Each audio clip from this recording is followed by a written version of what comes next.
Hello friends, welcome to my channel. I am doctor Bina Sethi और आज मैं आपके साथ बात करने वाली हूँ प्रेगनेंसी में ऐसे कौन से काम हैं जो हमें भूल कर भी नहीं करने चाहिए। तो हम इसको एक एक करके देखते हैं, क्योंकि अगर आप इन चीजों से अवेयर नहीं हैं और आप गलती से भी ये काम करते हैं तो इसका आपको काफी नुकसान हो सकता है। तो सबसे पहले जो हमें नहीं करना है, आप प्रेग्नेंट हैं, आप एक बेबी को एक्सपेक्ट कर रहे हैं, तो आपको कौन सा काम नहीं करना है, वो है आपकी हैवी एक्सरसाइजेस। अगर आप बहुत ज्यादा एक्सरसाइजेस करते हैं, हैवी वेट वाली करते हैं या पुलिंग वाली करते हैं या पुशिंग वाली करते हैं, आपने ये एक्सरसाइजेस नहीं करनी है। आप सिंपल जॉगिंग कर सकते हैं, आप वॉकिंग कर सकते हैं, आप हल्का योगा कर सकते हैं, आप पावर योगा भी नहीं कर सकते, क्योंकि इससे आपकी जो यूट्रस है उसकी मसल्स के ऊपर स्ट्रेन आ सकता है और प्लेसेंटा में स्ट्रेन आ सकता है, आपको कोई दिक्कत हो सकती है। नेक्स्ट, बाथ विद कोल्ड और very hot water. If you are pregnant और अगर आपने रिलेशन बना लिया है ओवुलेशन डे के दिन, तो सेम डे से आपको ये प्रिकॉशन लेनी है कि बहुत ज्यादा हॉट वाटर और बहुत ज्यादा कोल्ड वाटर से आपने बाथ नहीं लेना, क्योंकि दोनों ही केसेस में आपकी बॉडी का टेम्परेचर अपसेट हो जाएगा and it may lead to abortion. तो आपने इससे बचना है। और पीने के लिए भी, ड्रिंकिंग पर्पस से भी आपने बहुत ज्यादा कोल्ड चिल्ड वाटर या हॉट वाटर नहीं लेना। आपने नॉर्मल या ल्यूकवार्म प्रेशर वाटर की तरफ ही चलना है।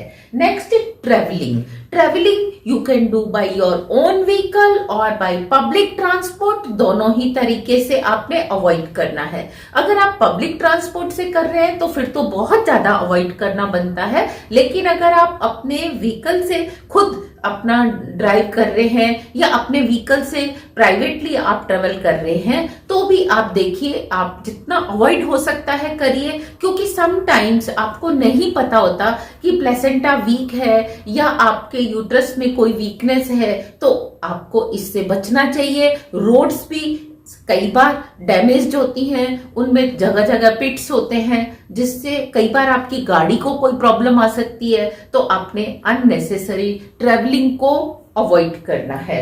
नेक्स्ट, पेंट और फ्यूमिंग प्रैक्टिकल्स। जैसे कि अगर आप पेंटिंग करते हैं या आप अपने घर में व्हाइट वॉश या पेंट कराने का सोच रहे हैं, तो अवॉइड इट, क्योंकि अच्छे भले भी देखा जाता है कि जब आप घर में पेंट करते हैं तो पेंट में से वोलेटाइल ऑर्गेनिक सब्सटेंसेस, जिनको हम वीओसी भी कहते हैं, वो रिलीज होते हैं और पूरे कमरे में कई दिन तक, एक दिन नहीं 10, 15, 20 दिन तक, समटाइम 1 महीने तक भी वो कमरे में रहते हैं। मतलब उसमें से डेली वो क्या होते हैं, आपकी दीवारों में से और आपके दरवाजे में से, अलमीरा में से, जहां आपने पेंट किया वहां से वो रिलीज होते रहते हैं। सॉल्वेंट्स भी होते हैं, केमिकल्स भी होते हैं।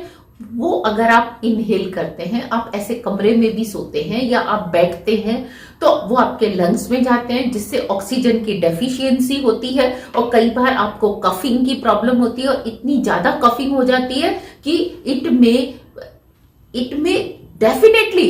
मे put pressure on your uterus. तो आपने ध्यान देना है कि इन दिनों में जब आप प्रेग्नेंट हैं और या आपका बेबी बहुत छोटा है, दोनों ही केसेस में आप घर में व्हाइट वॉश ना कराएं या पेंटिंग ना कराएं। और कुछ लोग जो कि प्रैक्टिकल्स करते हैं, जो एकेडमिक्स में है या रिसर्च में है, और अगर उनका कोई प्रैक्टिकल ऐसा है जिसमें बहुत सारे फ्यूम्स निकलने हैं, अमोनिया रिलीज होनी है या कोई और ऑर्गेनिक सॉल्वेंट्स रिलीज होने हैं, तो वो ऐसे एक्सपेरिमेंट्स ना करें।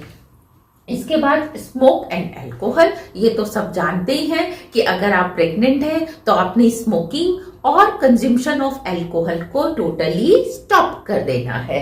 Next, processed food and drinks. जो आप डिब्बा बंद टिन या केन में फूड लेते हैं या आप ड्रिंक्स लेते हैं, चाहे वो फ्रूट जूस है या कोई एनर्जी ड्रिंक्स है, आप इनको अवॉइड करिए क्योंकि इनमें एक्सेसिव शुगर भी होती है और साथ में प्रेजर्वेटिव्स भी होते हैं, जो कि कई बार ऐसा होता है कि अगर आपने एक्सेस में लिया तो बेबी में डिफॉर्मिलिटीज भी ला सकते हैं, कोई जेनेटिक चेंजेस भी ला सकते हैं और उसकी बेबी की ग्रोथ को भी अफेक्ट कर सकते हैं। और साथ में जो अजीनामोटो एक नमक होता है जो आप जनरली चाइनीज फूड में देखते हैं, जैसे चाउमीन में देखते हैं और आप इसके अलावा मंचूरियन फूड्स में देखते हैं, तो आपने अजीनामोटो के कंज्यूमशन को या तो बिल्कुल स्टॉप करना है या मिनिमाइज करना है, क्योंकि समटाइम अगर आपकी प्रेगनेंसी बहुत ही अभी अर्ली स्टेज की है तो it may cause early miscarriage also. Next, fruit juices. Fruit juices लेना बहुत अच्छी बात है, फ्रूट कंज्यूम करना उससे भी अच्छी बात है। तो आपको चाहिए कि फ्रूट जूसेस की जगह आप फ्रूट लें, जिससे आपके अंदर फाइबर भी जाए और आपको कॉन्स्टिपेशन ना हो। और फ्रूट जूस ले रहे हैं तो लिमिट में ले, क्योंकि ज्यादा फ्रूट लेने से आपकी बॉडी में शुगर जाती है और शुगर जाने से कई बार आपको डायबिटीज भी हो सकती है और हार्मोनल चेंजेस भी आ जाते हैं। Avoid constipation. ऐसा कोई भी फूड जिसको खाने से आपको कॉन्स्टिपेशन होती है, you know your body very well, आप अपनी बॉडी को खुद जानते हैं, तो आप ऐसे फूड्स को अवॉइड करें। किसी को चावल से होती है, किसी को चपाती से होती है, किसी को किसी और फूड से या फ्रूट से होती है, तो उसे वो नहीं लेना चाहिए, क्योंकि कॉन्स्टिपेशन के समय जो आप पेन लगाते हैं मोशन के लिए, जो आप अपना मतलब अपने इनपुट्स डालते हैं, कई बार वो मिसकैरेज को भी इन्फ्लुएंस करते हैं। सिमिलरली लाइंग स्ट्रेट, अगर आप सीधे सोते हैं यानी कि टमी को ऊपर रख के ज्यादा टाइम आप सोते हैं, this is not good for you, क्योंकि आपके बेबी का सारा वेट आपकी बैकबोन पे आता है। बैकबोन में फिर कई बार आपको परमानेंट प्रॉब्लम्स भी हो जाती हैं। तो कोशिश करिए थोड़ा टाइम अगर आप सीधे सो लिए तो थोड़ा टाइम लेफ्ट साइड ले लीजिए, थोड़ा टाइम राइट साइड ले लीजिए, ताकि पर्टिकुलर आपकी जो अपनी बॉडी है डिलीवरी के बाद जिससे आपने पूरे जिंदगी गुजारा करना है उसमें भी कोई प्रॉब्लम ना आए। तो आप इसलिए साइड चेंज करके लेटते रहिए। टू मच और टू लिटिल फूड को अवॉइड करना है। बहुत सारे लोग प्रेगनेंसी में ये सोचते हैं ट्विन प्रेगनेंसी है या सिंगल प्रेगनेंसी है, तो बिकॉज मेरे अंदर एक बेबी है मुझे उसके लिए भी खाना है। कई बार आप लाड़ प्यार में भी, इन लॉज भी, हस्बैंड भी, आपके पेरेंट्स भी और आप खुद भी अपने आप को लाड़ करते हैं, तो आप उसमें ज्यादा फूड लेते हैं, अपने लिए भी अपने बेबी के लिए भी आप डबल लेते हैं। ठीक है, थोड़ा बहुत ज्यादा जायज बनता है, लेकिन अगर आप हर चीज डबल या उससे ज्यादा लेंगे तो वो अल्टीमेटली आपकी बॉडी में एक्यूमुलेट होगा, आपका वेट ज्यादा होगा और वो आपकी डिलीवरी में आपके बेबी के ऊपर भी असर डालेगा। और टू मच लिटिल भी, क्योंकि कईयों को बहुत ज्यादा नौशिया होता है, बहुत ज्यादा वॉमिटिंग होती है, मॉर्निंग सिकनेस होती है, तो वो फूड नहीं लेते, तो ये भी गलत है। आप अपने आप को हाइड्रेट रखिए, हमेशा एनर्जेटिक रखिए। अगर आप फूड नहीं खाएंगे तो आप खुद कैसे एनर्जेटिक रहेंगे, आपकी बेबी की ग्रोथ कैसे होगी, तो आपने इसके ऊपर भी ध्यान देना है। और एक इसमें जो बात है सेल्फ मेडिकेशन, कई बार हम क्या करते हैं डॉक्टर से पूछे बिना अपने आप डिसीजन लेते हैं कि यस मुझे ये दवाई खानी है या नहीं खानी, या आपके घर में कुछ लोग आपको एडवाइस देते हैं, तो इग्नोर एवरीबॉडीज एडवाइस, आप डॉक्टर से कंसल्ट करिए, क्योंकि कई बार आपको एक्चुअली जरूरत है दवाई की और आपको कोई कहेगा नहीं खानी, ये तो ऐसे ही ठीक हो जाएगा, और कई बार आपको जरूरत नहीं है तो भी कोई कहेगा नहीं आपको बुखार है तो आप ये दवाई ले लो।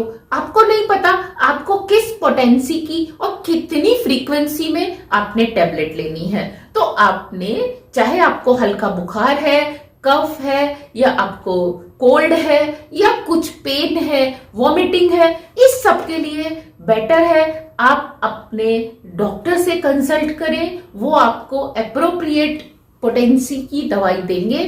केवल वही दवाई लें अपनी इच्छा से, कोई भी दवाई कम करके या ज्यादा करके ना खाएं। इससे बेबी में डिसेबिलिटीज, डिफॉर्मिलिटीज आ सकती हैं। तो अगर आप फ्यूचर के उससे देखते हैं तो आपको सेल्फ मेडिकेशन मतलब सिर्फ दवाई खाना ही नहीं है, दवाई नहीं खाना भी आता है कि आपको जरूरत है और आप नहीं खा रहे।